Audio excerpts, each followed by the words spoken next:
जय शिवराय मित्रांनो, नमस्कार. आपल्या आजूबाजूला असणाऱ्या छोट्या छोट्या गोष्टींमधून आपण आपल्या जीवनाचा मूलमंत्र शिकू शकतो, जो आपल्या प्रगतीला कारणीभूत असतो.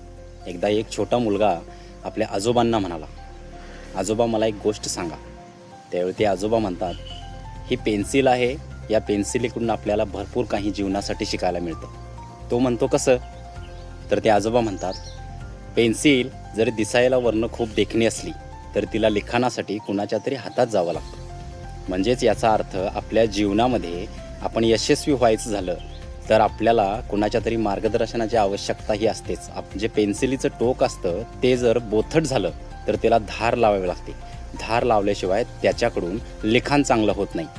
म्हणजेच आपल्या आयुष्यामध्ये आपल्या मेंदूला ताजेतवानं आणि अपडेटेड ठेवण्यासाठी कायम सतत आपल्याला वाचन, चिंतन आणि मनन या सगळ्या गोष्टीतून नॉलेज सतत घ्यावं लागतं. म्हणजे आपण सतत लर्निंग प्रोसेसमध्ये असावं लागतं.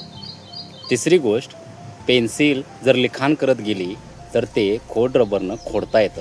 म्हणजे आयुष्यामध्ये जर काही चुका झाल्या तर त्या चुका आयुष्यभरासाठी आपल्या डोक्यावरती बोजा म्हणून न ठेवता त्या खोडून टाकता येतात. म्हणजेच काय, झालेल्या चुका सुधारून आपण आयुष्यामध्ये पुढं कायम सतत गेलं पाहिजे. चौथी गोष्ट, पेन्सिल दिसायला वरून कितीही देखणी असली तर तिची खरी व्हॅल्यू तिच्या आतमध्ये असणाऱ्या ग्राफाईटवरून असते.